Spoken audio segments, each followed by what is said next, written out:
Hello, team players! It's time for my fourth and final Kingmaker teamwork belt. So let's dive in. For today's ancestry, we're going to go with the Goblin. And we're going to need a lot of hit points for this build, so we're going to be taking the Unbreakable Goblin Heritage. For today's background, I am of course using the player's guide for the background, and we're going to go with Sword Scion. I thought it would be cool for this build to use an Eldori dueling sword. And there are a couple of archetypes you could take that would work extremely well with that sword and this build. But I'm getting ahead of myself.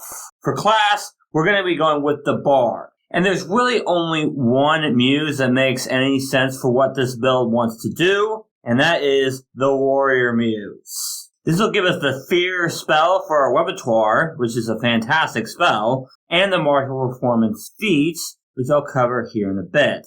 Anyway, the starting stats for this build should be Strength 0, Dexterity 3, Constitution 2, Intelligence 0, Wisdom 0, and Charisma 4. Now let's talk about that Martial Performance feats. So if we have the Courageous Anthem composition cantrip active, if we hit with a strike and deal damage to an enemy, we can extend that by 1 round. This also applies to Rallying Anthem, but more importantly for this build, to Song of Strength. And of course, also at level 1, we get our Ancestry feat, and we're going to go with Goblin Song. With this, we make a performance check against an enemy's will DC. With this, we can also target more than one enemy if we are above trained in performance. If we critically succeed, then all targets take a -1 penalty to perception checks and will saves for the next minutes. On a success, this lasts for 1 round.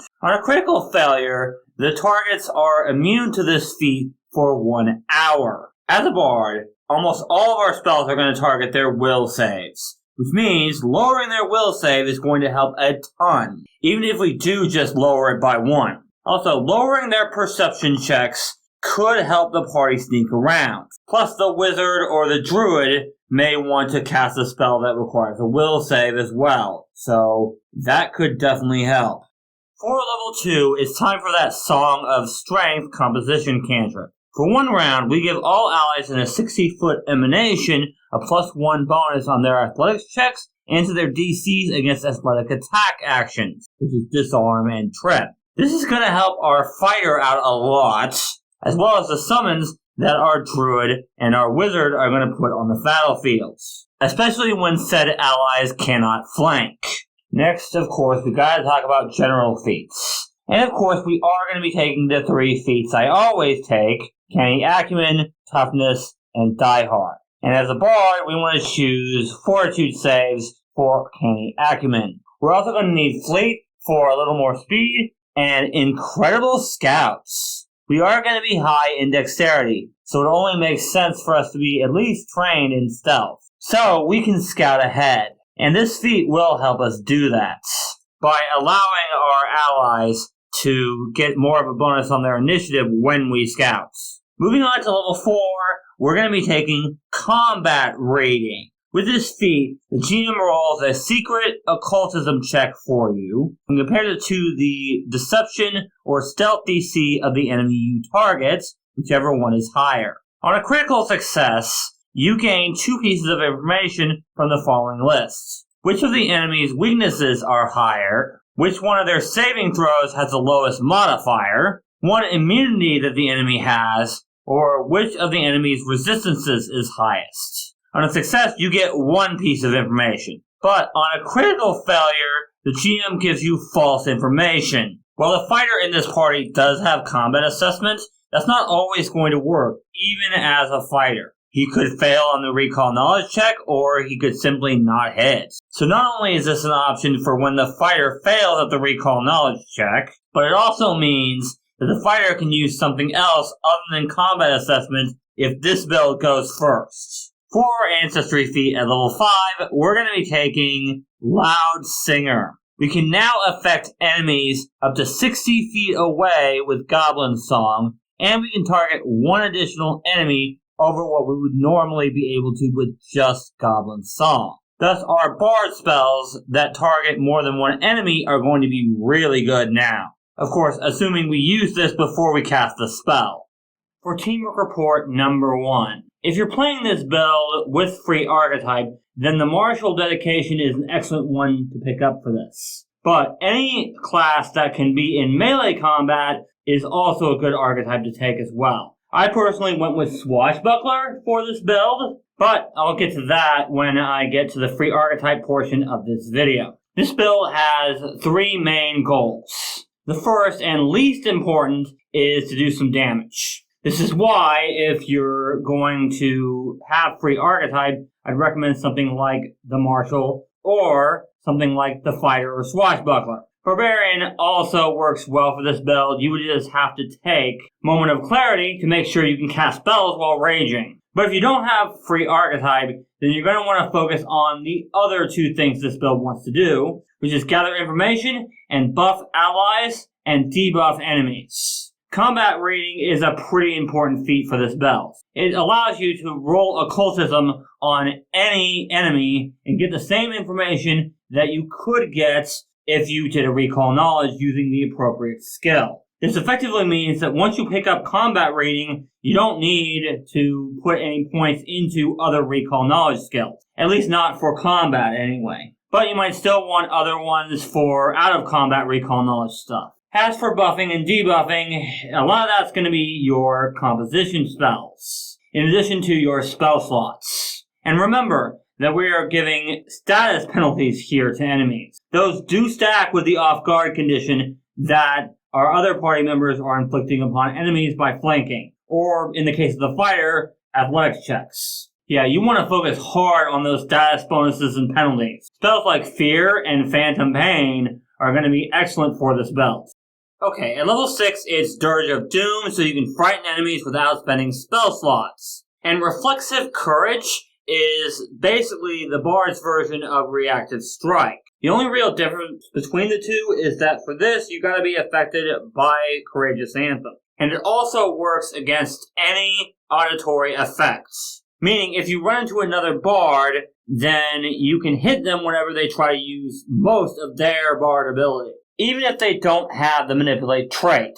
For your level 9 Ancestry feat, you can pretty much pick what you want, but I went with Bouncy Goblin because Swashbuckler. This will give us a +2 bonus on Acrobatics check to tumble through opponents' spaces. This also gives us access to the feat that we're going to take at level 17, but I'll get to that shortly. In the meantime, though, for level 10, we're going to be taking Courageous Assaults, allowing us to select one ally that is affected by our Courageous Anthem, and allow them to use a reaction to strike.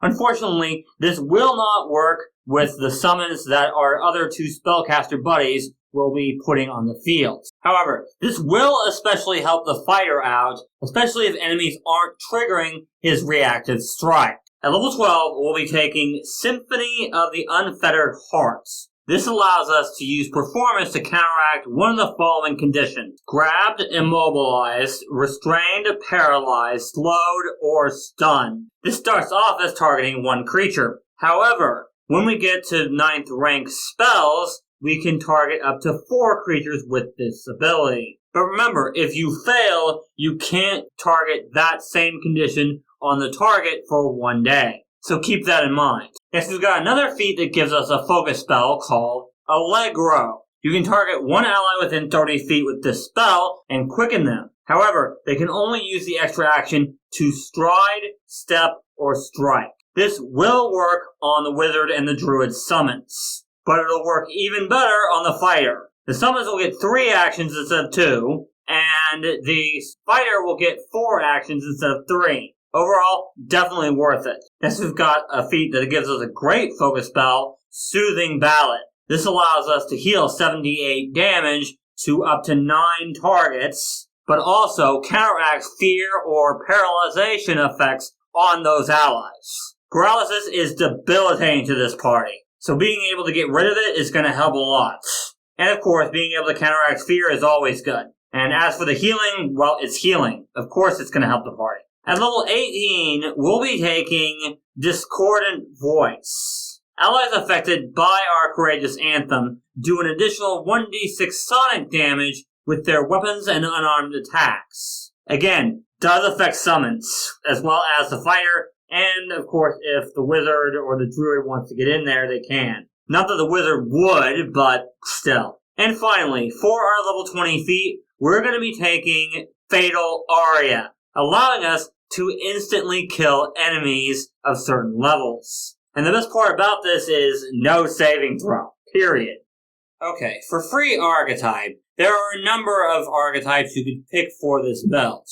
Any charisma-based spellcaster with a different list would be helpful here, as would the martial archetype, as well as, of course, any archetype that would allow you to go into melee combat, particularly Swashbuckler and Duelist. I, of course, did go with Swashbuckler, and I went with the Battle Dancer style. The main reason for this is because of the leading dance feats. Since we have the Battle Dancer style, we actually gain panache when we use this feat.